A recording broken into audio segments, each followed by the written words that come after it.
You're listening to Parasearch UK Radio. News, views and reviews from the world of the paranormal from across the UK and beyond.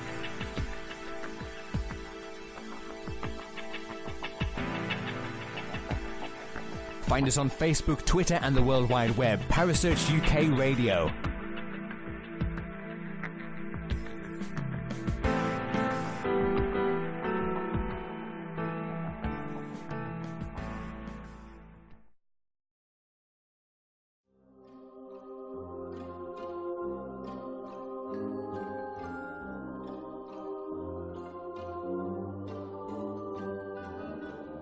With paranormal news, views and reviews from across the USA, you're listening to Paranormal Hindsight with Jay and Teresa here on Parasearch UK Radio.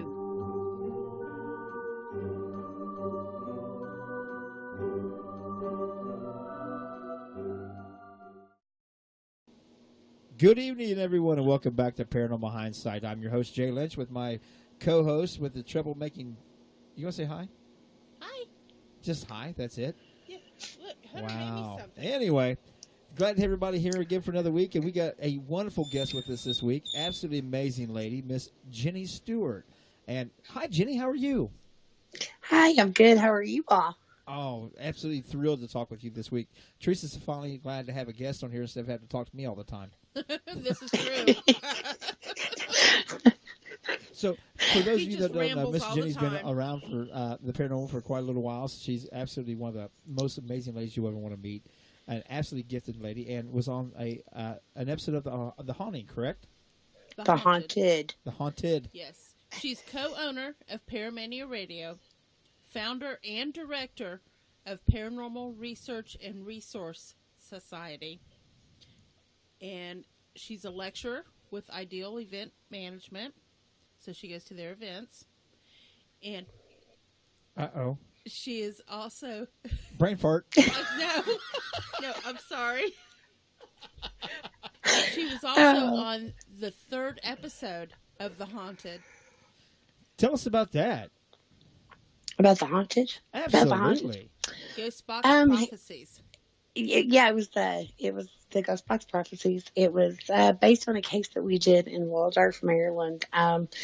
We were in the middle of, probably one of the most extreme paranormal locations. We were doing a project. It was called Henderson State Hospital. It was originally opened as a tuberculosis hospital for African Americans. And we met these kids out there. It was a group of kids. I call them kids. They were teenagers, 19, 20-year-olds. And during the course of the evening, they were very interested in what we were doing because, we were running a lot of equipment and stuff. And Ashley approached me and asked me if I would come and investigate their house because they felt like they had brought something home with them. And I just felt really moved by her because at that point I was focusing more on doing projects like Henrington and things like that, not residential, but we ended up doing it. We went Halloween night of 2004, or 2008, I'm sorry, 2004.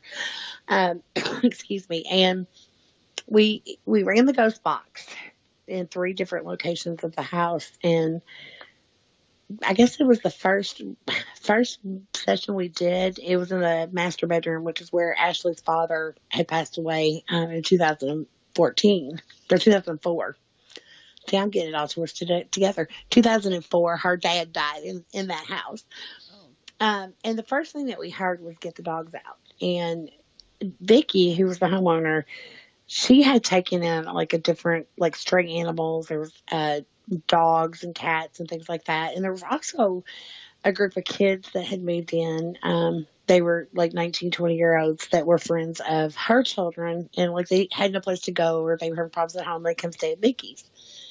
So we started hearing all this stuff come through the ghost box. And like I said, the first thing was get the dogs out. And then we heard a gunshot. And we heard burglary and that someone was going to die. Then there was the boys started talking about furnace and fire, get out before the furnace fire.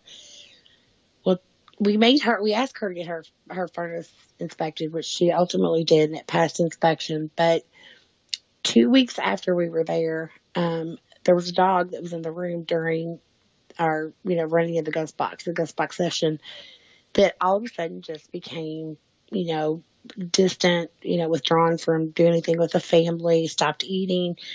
They took the dog to the vet. The vet couldn't find anything wrong with the dog, and she ended up passing away. And what they put as the cause of death was that she went into, her lungs had collapsed and she went into heart failure. That was the cause of, that's the only thing they could find. Then, excuse me, I guess it was probably 3 months after the investigation.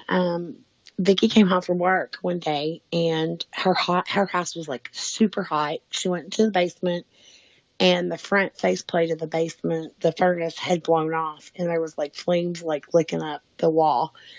And the fire department said, they said had she been like 5 or 10 minutes later, her house would have definitely caught on fire. It would have caught on fire.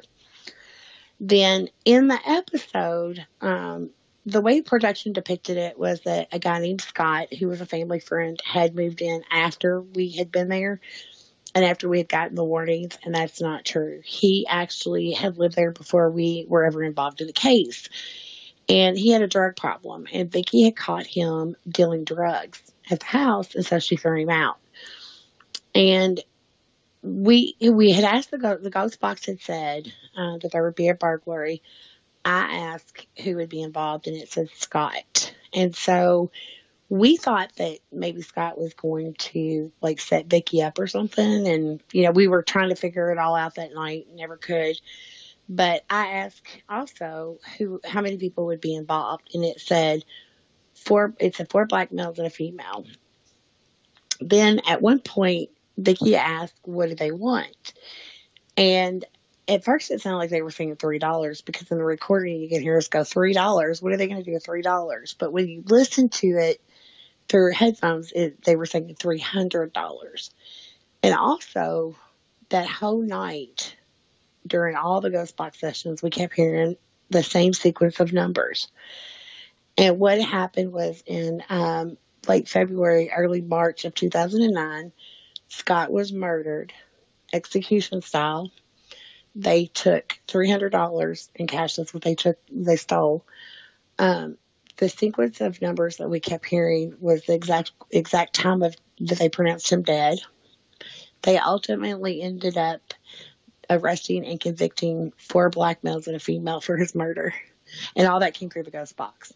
Oh, wow. Yeah. So it was, and what we ended up finding out is we had went to the house in January. They were having a lot of activity. There was a newborn baby. Baby was about a month old that was there at the house that was having a lot of problems, crying a lot. And so we went and did a house blessing. And you actually see a lot of that on the episode because they used a lot of our footage. And there was a guy that was living at Vicky's. It was the father of the baby. That we had met, originally with the other group of kids. And he was so excited about us being there. He wanted to learn about the paranormal. He's a very nice kid. That night, he just was absolutely nasty. He was not nice at all. And we went there with intentions of not investigating, but actually clearing the house of whatever was there. We were going in to do spiritual warfare. And every person that was involved in helping us, go into this blessing. When we arrived at the house, we stood out on the street and we were all blessed by an ordained minister. And then we went onto the property and we blessed every living thing in the house. I mean, animals, people, everything, except for him. He absolutely refused to let us. He at one point got very agitated, very, nasty with us. And I told Vicky yesterday, you really need to maybe, I thought he may have been on drugs or something. I said, you might want to look at asking him to leave. I get a phone call 3 days after we were there. He was being stat flighted to a hospital in VA because his lungs had collapsed and he was going into heart failure. He survived. But we found out later that he was going to Henrington at night by himself and meditating and doing, some kind of ritualistic worshiping and things like that. So we now believe, because it was his dog that was actually, attacking, because he had a pit bull too. It was his dog that was actually attacking, excuse me, a lot of the other animals in the house that, would start it. But what was really heart-wrenching about that case is you would go to the house and you would see like the claw marks in the walls from the animals. Or there was one, blood had stained the wall where, this one dog was just trying to kill the other dog. And we believe that whatever was, whatever had, attached itself to him or whatever had, semi-possessed him or was, influencing him, this guy, it was also influencing his dog. His dog was doing a lot of damage too. And once he was removed from the house, and after, since we had done the house blessing and stuff, their house became very calm. But then when Scott died, they brought his dog Diamond, which was Scott's pride and joy. They brought Diamond into their house. And there for a while, Diamond was actually doing things that made them believe that she was trying to, hurt herself. They would put her outside and, because she had found a way to get out of the backyard, so they'd have to put her on a really long, like a lead so she could, not run away. It was like she was trying to hang herself on the balcony and things like that. And so they ended up getting her blessed as well. And things kind of calmed down. And so, they still have some things happening in our house, but nothing, like it was to that extreme, because, we do know that what was negative in the house came from Henrington. But what was giving us the warnings was, Lennox, who was her late husband, the kid's father. That's who was giving us the warnings. And looking back on it, it's creepy how all that happened. All those warnings came true. Yeah. Now, you keep mentioning Ghost Box. Mm-hmm. How did you start using a Ghost Box? Oh, wow. Turned it on. Again. No, All right, actually, I didn't. Actually, it was my husband. At the time, my husband, who I wasn't married to at the time, he was living in Maryland. I was living in Indiana, and I was doing a lot of research at this place called the Witch's Castle. And David was going to travel from Maryland because, he was getting into the paranormal as well. And he called me up one day and he goes, I'm bringing this piece of equipment that I learned to make on this YouTube video. And I said, well, what is it? And he goes, it's an AM FM radio that you modify. And, the theory is this, they'll talk through it. And I said, oh my God. I said, dead people are not going to talk through that. I was very skeptical. I really was. And, I kept making fun of it, and he brought it, and we were doing that investigation, and we turned it on. And I believe it's still on our website. It's the first, recording, the first session we ever did on, and it was, back then it was called a shack hack. And we turned it on, and I thought that I heard something say their name was Howard, because I was asking, can you tell me your name? And listening to it later in headphones, what was going on is there was two spirits talking to each other. One said, do you hear the voices? The other one said, yes, go to. And the other one said, how? And then one said, punch through the vortex. And then all of a sudden, a little bit into it, I'm going, can you say David? And all of a sudden you hear, and you can hear the recording, all of us get like, oh my God. You hear Dave, and then very loud you hear David. And so that first night I was called, the red BITCH, and, it was cussing. I mean, it got very aggressive, and I was just so amazed at how well it had worked. And so from that moment on, I was hooked. And the original person that started the shack hack was Bill Chappelle. He did it to show the late Frank Sumption that you didn't have to collect all this information from purple people and make schematics. It was as easy as pulling a pin on a radio to get the same effect. And Frank didn't want anything to do with it. So Mike Coletta, who goes by the UFO Geek, was good friends with Bill Chappelle, and Bill taught him how to do it. So Mike became very well known for doing all these different modifications to these shack hacks. And we had him on a radio show one night, and I said, I hate that word. I don't like calling it that. I just can't stand it. So in the course of the next 15 or 20 minutes during that show, I actually said, I think I'm going to call it the Ghost Box. And that was it. It was Ghost Box from then on. Oh, wow. So, Yeah. if nobody's ever listened to Jenny do a Ghost Box session, I get tickled with the way she starts out. Can you say a cuss word? I get people ask me that question. Why do you do that? The first time I heard you do that, I just looked over. There goes your friendship. You just got Teresa put under the had, bus. Teresa had this look on her face like, what did you just say? I thought for sure I misunderstood you. I really did, Oh. because I thought there's no way that Jenny said Uh, that. And then you repeated it. Well, and we've had it say some wonderful cuss words. Yes. We do that because, FCC regulates radio communication, and you cannot say certain words on the radio. If you do, you're going to get a healthy fine and a good warning. So we did that from the very first, maybe the second Ghost Box session we did. I don't think we did it the first one, but we did it so that we could show people, if we get a good cuss word or they say a cuss word, the likelihood of getting a cuss word and it being a radio remnant are very slim. That would be too coincidental. And we really like it when we get the really good ones. They drop the F-bomb. We're like, oh yeah, now you can see it's not, radio remnants. But that's Right. why we do it. And, it's worked. It's been, and once we tell people that, they're like, oh, well, that makes sense. But like you, the first time I do a session in front of them, they're like, what is she doing? She wants them to cuss? Really? Well, Jenny's always so proper. And when she said that, I thought, surely to God, I did not just hear her ask for this box to cuss. Oh, Yes, I did. you did.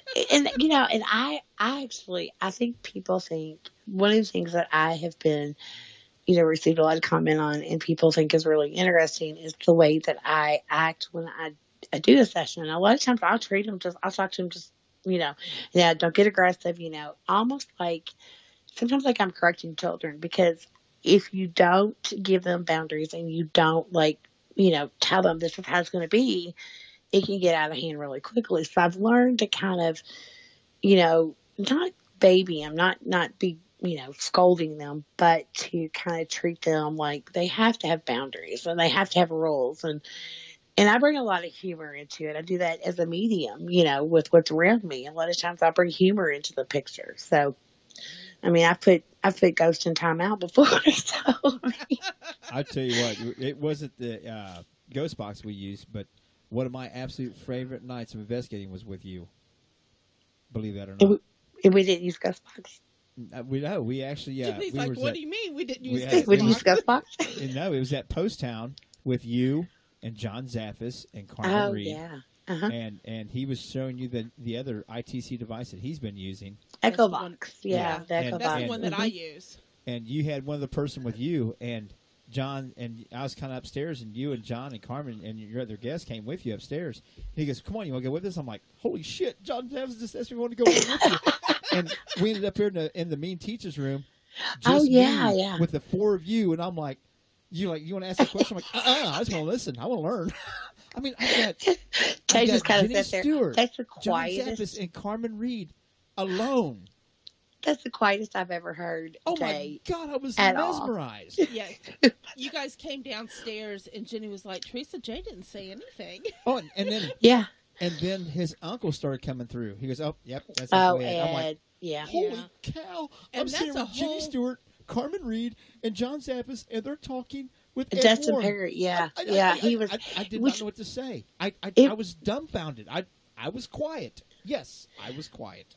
That, people that were there that actually experienced Ed coming through, that was, because I've been through that with John a lot, and Ed coming, for some reason I've become the messenger between Ed and John, and, experiencing that with John Zappis has been a great honor, first and foremost, being able to share that. But, and there's been some experiences that I've encountered, like we were at Mansfield, Ohio State Reformatory a couple of years ago, and John and I were up in the chapel area. We had walked across that walkway, whatever they call it, and we were in that big room that's got all the writing on it, and we were doing rotating groups. It was an IGIL event, and excuse me, John would always run the ghost box. It's what he always, we always would do that with the groups, and he had asked, "Did you work here?" And he goes, "Oh, you were the warden." And I'm like, "John, that's not what it said." He's like, "Shh, just go along with it." And I'm like, "Okay." And a few minutes, yeah, John's after saying, "Yeah, okay." A couple of minutes later, and there was like this wooden box thing it was about, waist high, a little bit higher between us. We were kind of sitting in a corner. And about 2 minutes later, I hear John go, "Oh God, no!" And he turns around and he's lunging at me, and I put my hands out to catch him. I thought he was going to pass out. And the energy that I felt just run through my body from his was incredible. I mean, it was so intense, and it shook us both up. And I said, "John, what happened?" The group had, we told the group to go investigate, go wander around on their own. And he goes, "Jenny, that was my uncle. He came through me. He moved through me." And it really shook us both up. And we still talk about that. But having that experience like that night, and if you're ever in a situation where you're with John Zaffis and you get to witness that, it's cool because not only are you getting to experience that, but also Ed Warren, who's very well known. But you all got to see that. Yeah, like I said, and here I was, just me and one other person, with you and Carmen Reed and John Zaffis. You guys are all talking with Ed Warren. I'm just sitting in the corner like I was like a fat kid in a candy store, man. I was in heaven. That was great. And I just took it all in, and I didn't say a word. I mean, I just I don't want to interrupt. And we're like, "You want to ask a question, Jay?" And he's like, nope. I'm good. But for someone like me, and I've only been doing this for 6 years, to end up in a situation, in an environment like that, with three people like that, with the knowledge you guys have and the contacts you guys have, was just, it was the closest I'll ever get to a one-on-one like that, and it was amazing. I thank all three of you for allowing me to be there that night. It was amazing. He hasn't shut up about it. So I'm glad that you got to experience that. It's so nice. And I guess I take it for granted. I mean, because I get to do that with John. Get to experience that. I was on the phone with him last week, and we were talking because I was like, "I think something's in my house," and Ed don't want to come around. And the next thing I know, I'm hearing the sounds, and I'm like, and John's asking questions. He turned his echo box on, and he's actually, I'm like, "Oh my gosh!" And I think because I have done the ghost box so much, and we were the first group, paranormal wise, to ever actually take a box out into an investigation and use it. I think some of the creepiest things that I've had happen to me is that people will call and say, "Oh my God, your box was, my box was asking for you. They were asking for Jenny," or people will send me clips of where it sounded like me come through their ghost box, or, so I get to experience all that. And I guess I don't want to say I take it for granted, but I just don't, it's not as exciting anymore. And when Ed comes through, it's not as exciting anymore because I've experienced it so much. Maybe that's what I'm looking for. Yeah. Now, a lot of people don't know you and John are very close friends. Mm-hmm. Yeah. And do you think that has something to do with why Ed comes through? See, I don't know. John and I, I think Ed brought us, we're closer as a result of Ed. John and I knew John. I met John years ago through Lisa Phillips. She was my mentor, but it wasn't like we sat and talked on the phone daily. We didn't have we were friends. I could say I knew him. John was very, implemental in us getting out of the house that we were living in Maryland, that we called the Hell House, which was really a bad house. He heard something one day. I was on the phone with him and Lisa Phillips, and he heard something. And to this day, he has never told me, and he still won't tell me what he heard. But he said, "Jenny, you need to get your family, if you can, and get out of there." And I remember him saying that, and that from that moment on, it was like, we've got to go. Because if John Jaffis tells you need to leave your house, it's that bad, you need to go. Right. And so I think it started out, John and I would be together at events. I know when we were at Pythian Castle in Missouri, that was when I think it started really, there was a lot more coming through. He kept saying all night that because we worked together. John was on another floor and we were rotating groups, and we would take a break in between each group, and he would go, "There's some guy named Angie that keeps coming through." And then the very last, group that, everybody gets to, after the last group, everybody gets to do kind of like a free for all, go wherever you wanted. We were standing on the front porch, and John turned around. He goes, "Oh my God, I know who it is, Jenny. Come on, it's Father Andrew Calder." And I'm like, okay. Oh, So wow. we did a ghost box session, and it was Father Andy that came through, and he was trying to get John to listen. And he kept saying over and over, "You have to listen." I think what finally, not that I'm trying to say that I'm like this wonderful medium and that nobody else, could have done what I did, but I think for me, being able, because John wouldn't listen for a long time, and I think being able to give him some very valid things that I should have never known helped him start to realize I need to listen to her because there are messages that she's trying to get me from him. So he doesn't you can't just call him and say, "Oh, I think my Uncle Ed, your Uncle Ed came through." You've got to be able to really give him something, or because John won't listen. He's so hard-headed. Yeah, it was. Yeah. It was cool also that he actually remembered who I was because when we met us before, because he meets so many people. He's like, "Hey, how you been?" I'm like, and Carmen gets And he hug, will. and I'm like, He will always. You all had an experience together, and he's John. A lot of people are very, they don't realize that he is a very humble, very down to earth person, very and nice very guy. approachable.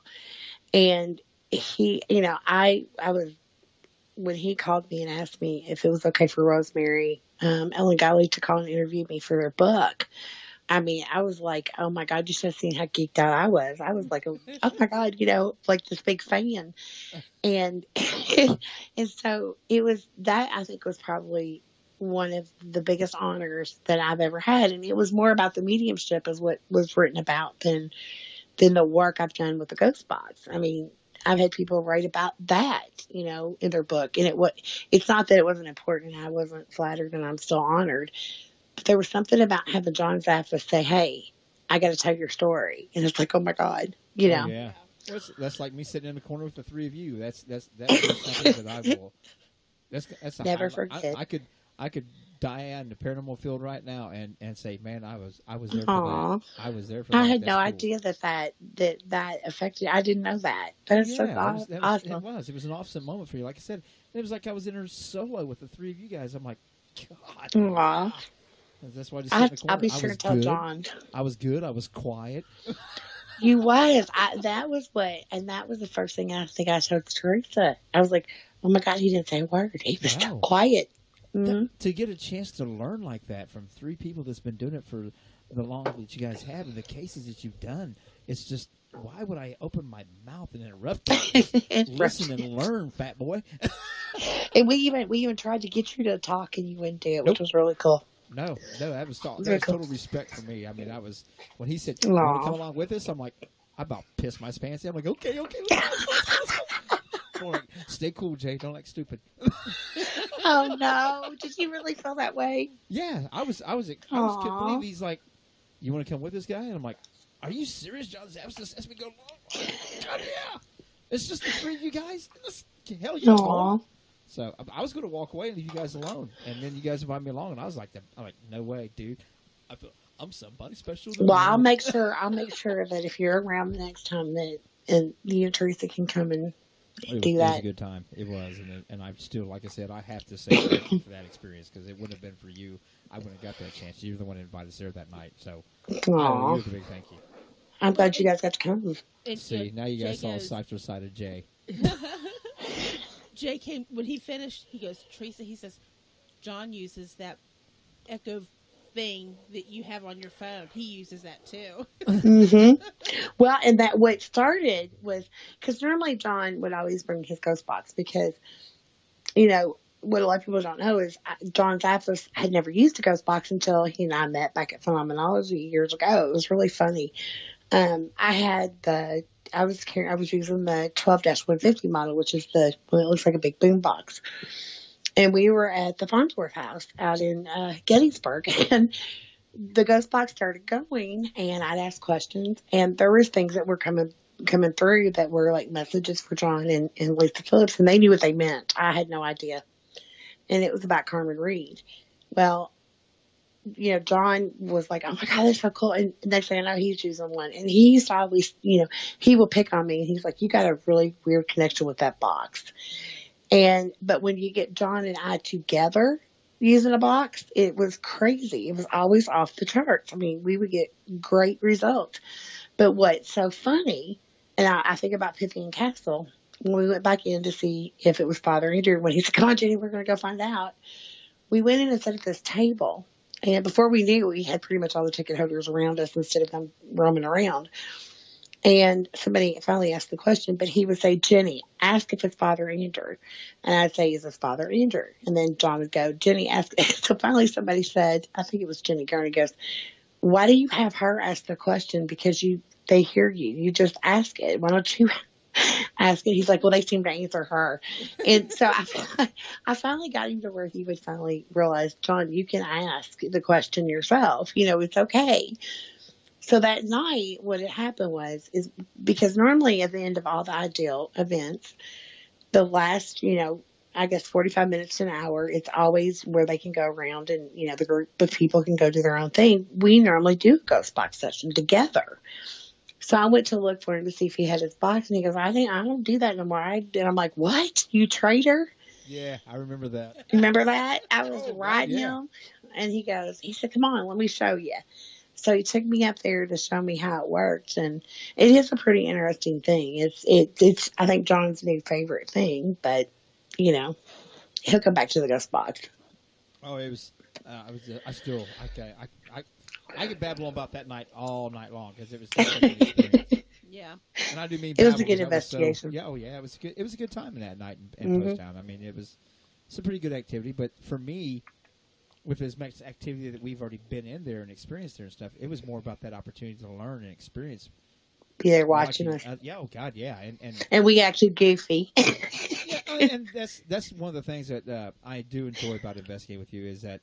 Granted, I know a lot of people's like, you never have fun on investigating. You guys still let it down a little bit because there's some serious, intense moments, and sometimes you got to relieve that pressure some way, and comedy's the best way. Oh, yeah. Oh, yeah. Laughter goes a long way. And if it's really the spirit of a dead person, they still probably get their sense of humor. I mean, they say you're the same in the afterlife as what you are in this life. So if you have a good sense of humor here, you're going to have a good sense of humor there. So why not laugh? Oh, yeah. And, and that's. And John's the same way. There'll be times I'll call him up with a message from Ed, and I'll be like, "Oh, my God, John, your uncle's driving me crazy. He won't quit pacing. What is up with the pace?"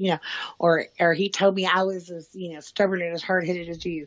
And there's, just to be able, and he'll say, "Well, you tell him this," and it'll be something funny or, ornery. And, to be able to have that interaction, but you have to. And like I said, I was at Old South Pittsburgh Hospital years ago, and I was one of the first people in there investigating. And there was a little old lady that, she followed me everywhere we were going. I mean, just follow. And I had went up to our room because we had stayed the night there and went to the restroom. It was during the day. I went to leave the bathroom to go back out to where everybody was, and I couldn't get the door open. I kept pushing, and I was starting to get a little panicky. And about that time, I hear this female, older lady laugh, and the door opens. And I knew she was behind me, and I turned around, I put my finger right in her throat. I said, "That was not funny. That you should never lock people in the bathroom. That was not nice. And now you're going to sit here and ghost time out. You are not to follow me. You hear me? You're in timeout." So, I mean,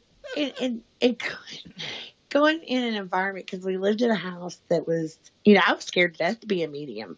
Let alone, whether I was a medium or not, I was scared of my own house for, where we were living for years in Maryland. But being a medium, it was even worse because I would hear and see and feel everything. And one day I was washing dishes. I had my, sitting there washing dishes. Everybody was gone. And it felt like somebody come up and hit me in the back of the head. And I knew there was somebody dead behind me. And I didn't even turn around. I said, "We don't like that behavior in this house. That's not acceptable behavior. And if you don't leave, I'm going to call the ghost police on you." So you have to find humor in it somewhere. You have to somehow or another kind of twist it around, because if not, you'll go crazy. Oh, I agree. You got to, because like I said, some of the sessions could be so intense that you've got to let that tension out somehow without driving yourself crap crazy, and then you act like I do, and that's not a good thing. Now, do you find that it's hard for you to use equipment and be a medium? I don't use a lot of equipment. The only thing, like I said, I ever really used was the ghost box, and I honestly believe the reason that I ever had such a connection with the ghost box is because I started using it before I knew I was a medium. Before I was ever told, hey, come out the closet, you've got a gift. I'm serious. That's how Chip Coffey did it. Jenny, sir, you need to come out of that closet. And I was like, what closet? Yeah, which one? Like, which one? Yeah, I don't one. belong in that. I'm not that. That's what I told him. I said, I don't think so. I don't think I belong in that closet. And he goes, not that closet, Jenny, sir, that medium closet. I'm like, oh God. I was like, okay. So he told me, but he didn't, it was more than we were having a conversation and he just came out with it. And then about 2 weeks later, I had won a reading from a dear friend, Allie Cheslick, wonderful medium. I'd never met her in person, but I won a reading, and I was sitting there having this reading with her. And she goes, you need to stop saying that you don't have gifts, because you do. You're very gifted. You're a medium. She said, and you're a healer. She goes, the reason you sit with your hands under your butt and while you sleep with them that way is you're protecting your hands because you're a healer. And now, granted, I had seen her read people before, but I was always skeptical, but I had an open mind. I'm sitting there going, oh my God, how did she know that I do that? Because I had to think about it. And when she said it, I had one hand under my butt and one hand holding the phone. And I'm like, oh my God, how did she know that? And she knew about, my great-great-grandmother was a medicine woman, and I have her rattle. And she even knew about that. I'm like, oh my God. So that opened the door for me. And I realized that I accepted it. I took it for what they said. And, we're like, okay, I am. But now, before I opened up as a medium, I used the ghost box. And the night that we first used it right before we did the session, we were at this place. You'd climb up. It was outside. There was like this building at the top that was made of stone. And they always called it the tower because it was called the Witch's Castle. And I was on one side of it, and we were doing a live radio broadcast, and I was answering questions.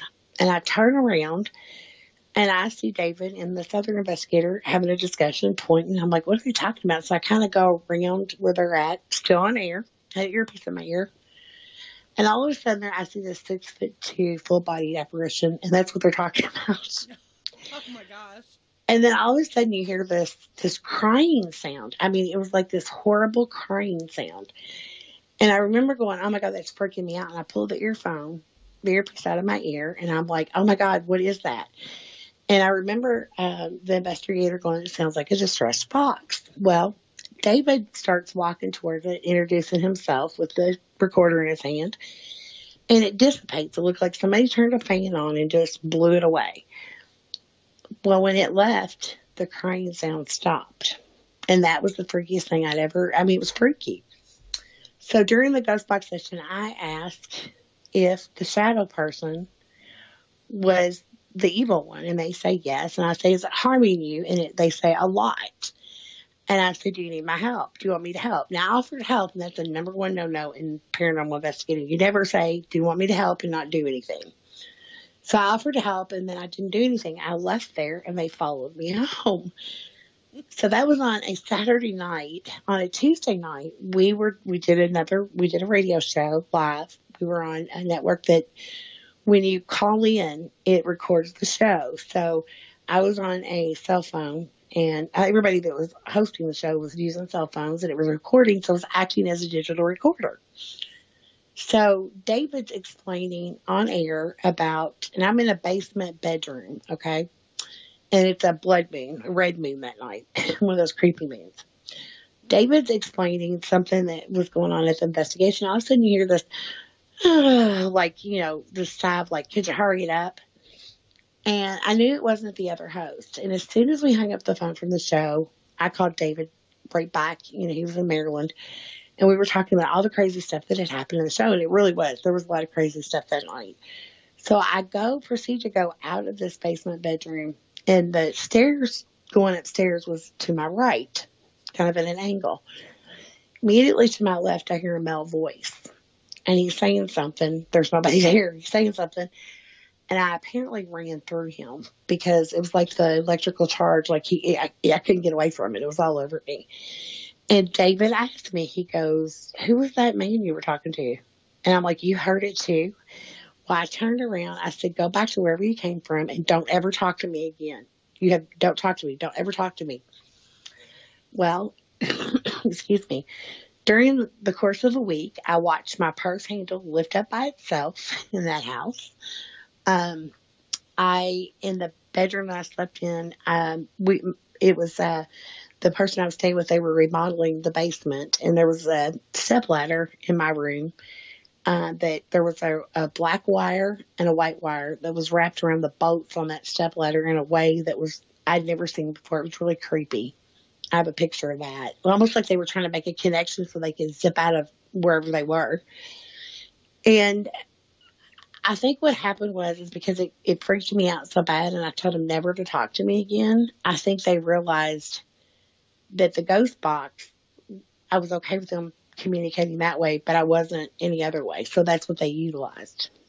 And I think that's why I had such good results.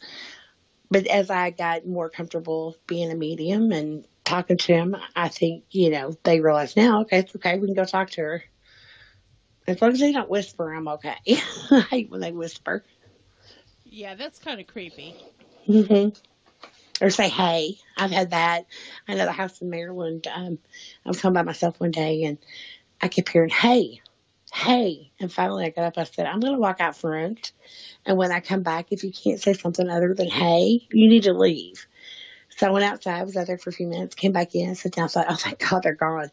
A few minutes later, I hear, "Hey, you." I was like, "Oh, you're a smart aleck." So they were showing me that, they said something other than hey. Now, do you find, because I know that we often have said this on investigation, that if you're not getting a whole lot of activity, if you just sit around and just start chit-chatting among yourselves, that's when you get activity? It's like they want to be part of it?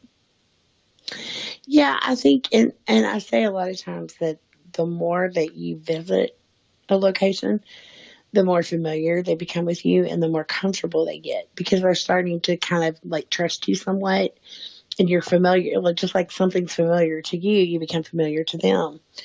I know, excuse me, I know with the ghost box, a good example of that, because sometimes people think you have to turn the ghost box on and start asking all these questions and you don't. I was at Little Traverse Bay Parafest last year, and Joe Chin and I were leading an investigation, and we went in this one room, and we said, "We're just going to let it run. We're just going to let the ghost box run. We're not going to ask any questions, just see what we can get." And they were having conversations with each other. And there was one part where you hear two men talking, and he's like, I'm gonna capture her. I'm gonna grab her," is what he said. And just a couple of seconds later, you hear this female scream in the ghost box, and you hear him say, "Stop squirming, you bitch." Oh, wow. And so the big question with a lot of people that were there was, "Oh my God, was there somebody like abducting somebody on the other side? Are we hearing residual?" And that was something we couldn't answer, but you had that happen, I think, because we just sat and listened, or we sat and did our own thing. We were doing other things. We weren't really paying attention to it, except, occasionally we'd go and kind of listen, eavesdrop at what they were saying. But I think sometimes that if you are quiet, because that's why a lot of people miss things. A lot of times you're so busy being busy and asking questions or moving that you miss a lot of things that are happening or being said because you can't hear it over the noises that you're making. Oh. I never thought about it that way, but Mm-hmm. you're right. Yeah. We learned that at Henrington, because Henrington, there was so much debris and stuff from where the building was crumbling that you would go walking up the hallway, you hear on the recording crunch, crunch, crunch, and you would miss stuff because the noise of the crunching. So we learned early on to get somewhere and sit down and just be quiet and let them talk. That's usually my favorite style of investigating. Yeah. Teresa and him always want to ask all the questions. I'm a firm believer in I just go into a location and I just sit and I learn the environment, the sounds of the place, the sound of the outside, and then I go back and listen to it. And I'll sit there for a couple hours and not ask a single question, but just listen to the environment around me and see if I have anything. Well, and excuse me, and I tell people a lot of times too, I'm like, you have to be aware of, it's always good to know the history of the location you're at, or be aware of the type of environment you're in. I know at Henrington, I always made everybody wear masks and gloves because there was, environmentally, that place was in bad shape. And we would introduce ourselves. I always make everybody introduce ourselves, and we explain why we're there. We're there just to, communicate and get your side of the story. And after a couple of visits, I started thinking, maybe they think we're the doctors. Maybe they see us as a doctor because we're wearing these masks. And so we started explaining to them, we're not a doctor. We're not wearing the mask because we're doctor or medical personnel. We're doing it because, we can't breathe the environment. And, we would say that over and over because we realized that the spirits that were trapped there were, a lot of times they blame the doctors because they were used as guinea pigs. The patients were. So they wouldn't want, why would you want to communicate with something that you feared because you feel like that's what ultimately, made you be trapped in that place. Right. And so so it's always good to be aware of, the circumstances and the things that have happened in the location that you're at, because sometimes just by you trying to take care of, yourself, or you doing a certain thing or saying a certain thing can, it can cause your investigation to, it can cause them not to want to talk at all. Yeah, we learned that at real quick when we went to Mansfield, Ohio State Reformatory. Teresa's always got that. Is there anybody here? That little sweety thing. I'm like, that's not going to work. It didn't fly. Yeah, she didn't get. No. I was not. So I went in and sound like a convict. And Rick, who used to be in the military, he went in and sound like actually, he did work for the FBI and stuff in the military. He did help do ops and stuff like that. But he come off as the authoritarian, and I come off as a convict. And we had some pretty good interaction that way. It actually came out pretty well. And I tell people that all the time, because it really is. It's helpful. And, and also you think about the things that you shouldn't do. I know the last night that there was an investigation part of the project that we did at Henrington.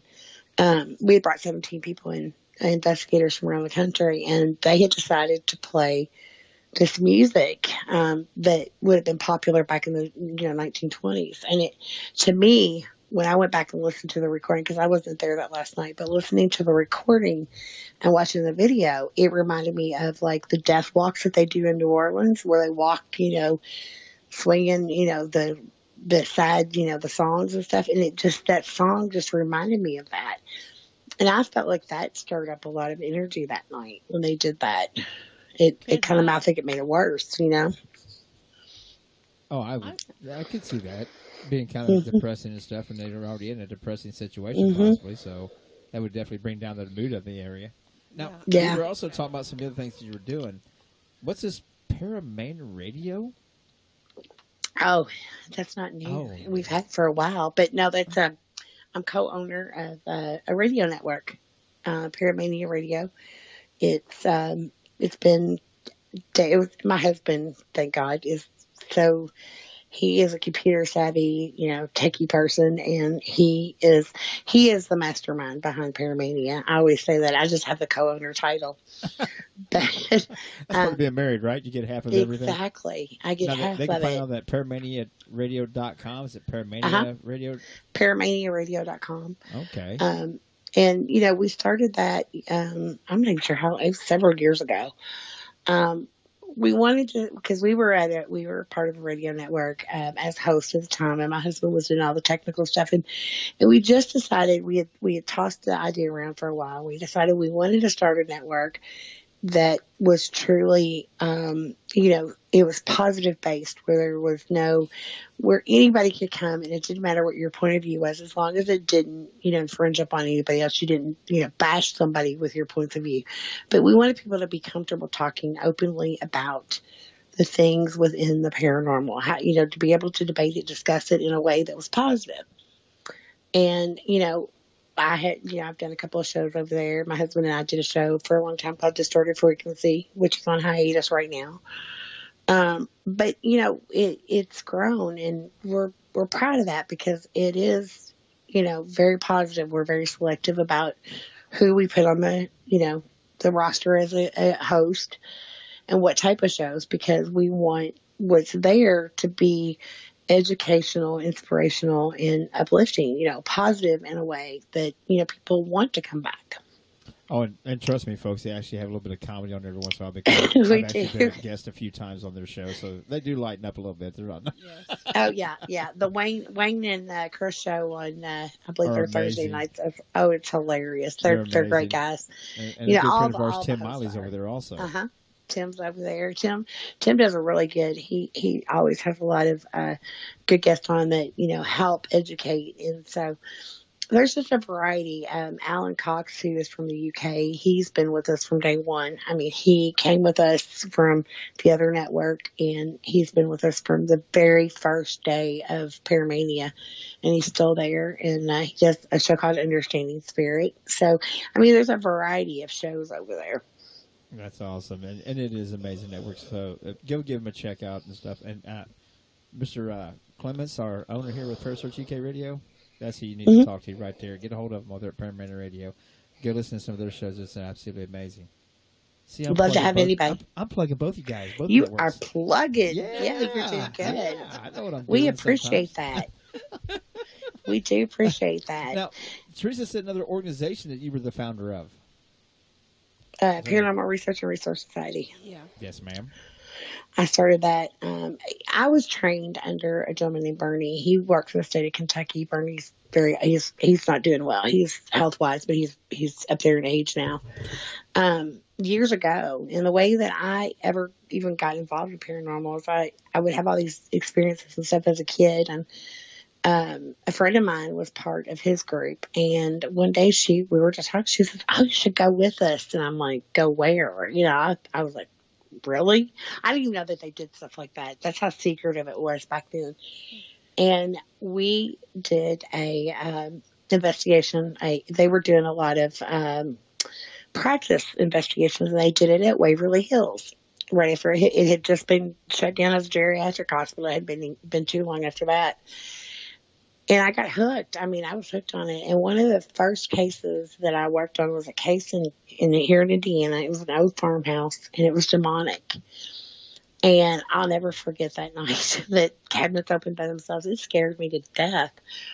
And I was hooked, though. And so I learned a lot from Bernie, and I spent a lot of years helping other people. And I started PRRS because I was getting out of investigating altogether. All I wanted to do was be able to help other people if they were looking for answers or had questions or just needed knowledge. And that's all I wanted to do. So in early 2008, I started that just for almost like a resource type thing. And along with it, I was going to do the research. And before I knew it, I was involved in, the haunted episode and, Henrington, and I was still investigating. So, it's grown. We have chapters around the country, and, Wow. I'm proud of it. I don't talk a lot about it, but I'm proud of it.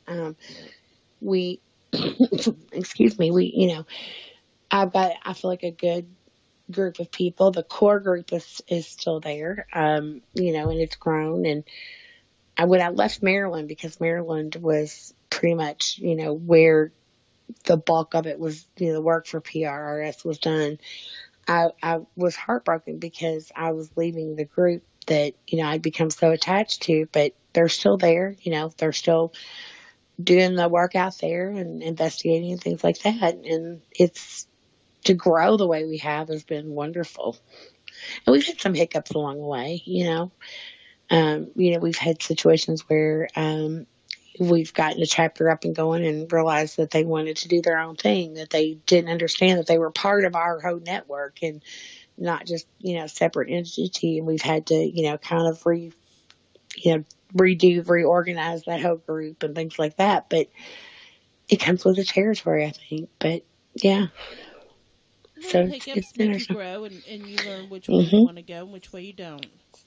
Yeah, and I've came close a few times to just shutting that whole thing down. But then something will happen. I mean, I don't think we've been as focused on it lately as we should. I mean, our website needs to be updated, obviously. But, it's still there, and it's like the anchor. And, when we did the Haunted and we discovered that Discovery was actually going to link, because and I don't know if it's still that way or not, but the Haunted had their own website under the Animal Planet banner. And you would go there and there was a link, like if you went to the Maryland, are you being haunted in Maryland? And you would click on our page and it would take you to our website. So early on we had a lot of traffic, and I think that kind of overwhelmed us, in the beginning. The first time the Haunted aired, I woke up the next morning almost 4,000 emails. So it was a little overwhelming. Oh my gosh. Yeah, it was overwhelming. So it was, and they kept coming, and it was like, because I was always one of those people that wanted to answer every email. I wanted to be able to answer every, question and not just overlook somebody. And, I did try to answer as many of them as I could, but it got hard there after a while. And occasionally, I know this sounds crazy, occasionally I'll go over and look at like YouTube, because they have a lot of people have the episode on their YouTube page, and I'll try to go through and answer. Like, you'll see comments about, well, why did that happen? Or, I can't believe they think that, this nasty spirit would give them, warnings. And so I'll go occasionally and try to answer different comments. Just because I'm like, I got to clear the air. That's funny. Well, before we get ready to hang up here and sign off, what is your favorite thing to do as far as paranormal investigating? Is it, or maybe I should just say, I'd say Ghost Box. Do you do readings? Do you do private residences, venues, gallery readings? What's your favorite thing to do? I think I think doing the event type, like when it's an actual investigation, not that we're just all hanging out. I love meeting new people and I love networking, but also I think being able, because normally when I'm at an event and there's an investigation and I'm hanging out with a group of people, somewhere in that crowd there's going to be somebody I'm going to help that night, whether it's I'm going to help them realize that they really are gifted and answer their questions. That happened to be at Pythian Castle. I read somebody in the group, in first group, and it seemed like all the groups afterwards, all I kept doing was answering questions about being a medium. But I think reading the location and being able to maybe connect with a spirit that's there that might need help, I think a lot of times that's the best part of it. But normally it's meeting the different people that are in the field, that come out to those things. The networking. It is nice to be able to network with the people and stuff, and I love networking. I actually enjoy the hell out of it, even if I could tell if they've ever met me. Well, we also believe in that thing that nobody else does about para-unity. Well, I don't care whether you call it para-unity, para-respect, teamwork, cooperation. I don't give a crap what name you call it. I believe in it. I like the respect part of it, because I think that, a lot of times we lose track of that. And I think if you are doing it for the right reasons and you have the integrity to back you, I think that, I think you should, as part of having the integrity is be, good to your fellow colleague. And that's something I always tell people when they put a picture up on a website and say, well, what do you see? Do you think it's fake? Or I see this, somebody might see a full body apparition. I tell people, it's all about perception. That's all the paranormal field is, because we have no facts to base anything on. It's perception and theories. So what I perceive may not be the same thing that either, anybody else may perceive. Jay, you may not perceive it the same way, or Teresa. So it's not my place unless I can look at a picture and I know for sure that it's been, photo apped with a, picture put inside the picture from a photo thing. It's not my place to say that picture's fake or you didn't really capture anything, because I don't know that, because I just may not be seeing what that other person's seeing. And I think people get caught up in that. I think that's the biggest part of it. Is there's some teams out there that want to have the biggest and the best evidence, or they want to, this and that, and they don't stop and think. And and another pet peeve, and I know we're running out of time, is it's not evidence. I cannot stand here and go, I collected all this evidence. No, you didn't. You collected data. It's data. That's what I teach my team. Is data. It's not evidence until you listen and you go through it. And only when there's no other explanation does it become evidence. And that's evidence of something unexplainable. And that's what I always tell everybody. I don't have evidence. I always tell them I can give you examples of paranormal activity that I cannot explain. By definition of paranormal, I cannot tell you what it is. I never tried to define it. I don't have that ability like you and Teresa, so many others do, that I don't feel comfortable saying, well, that's Aunt Sally, because I don't know. I've got an unusual reading. What it is, I can't tell you. I couldn't tell you if I wanted to. I can just tell you that my meter's changed.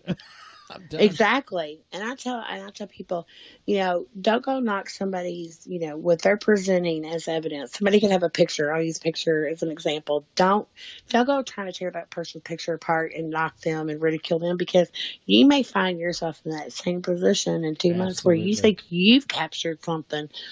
And, that's one thing when you go to our website, I find a lot of evidence posted, and we don't do that for a reason, because for us, it's not about the evidence. It's about collecting the data for the research and trying to find out why certain things happen.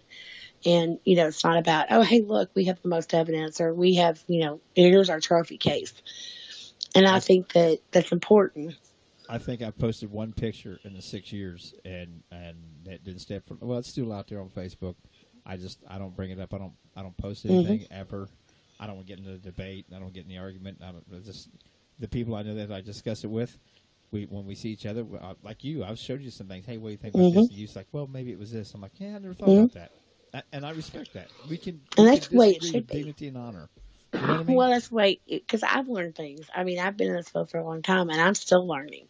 And, I think that if you do it the right way and you're there for the right reasons, and if somebody shares something with me, I'm going to give you my opinion and say what I think it might be.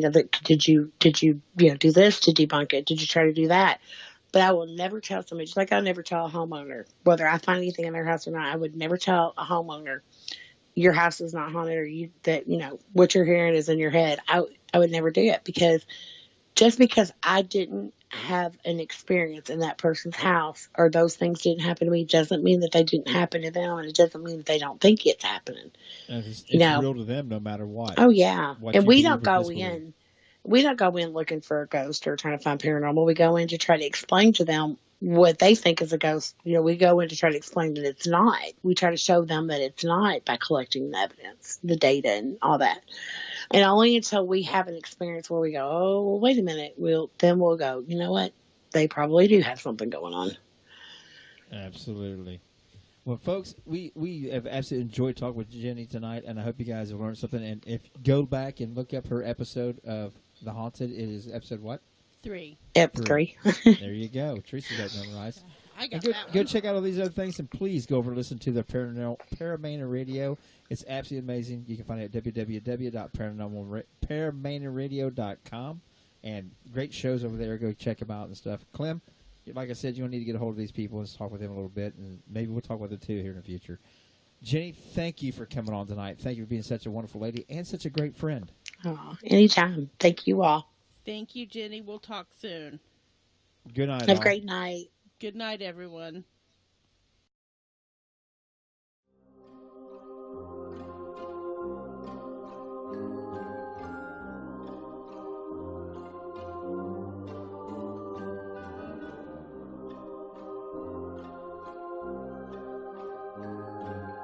Join Jay and Teresa Wednesday nights at 9 p.m. with their Paranormal Hindsight from across the USA, only on Parasearch UK Radio.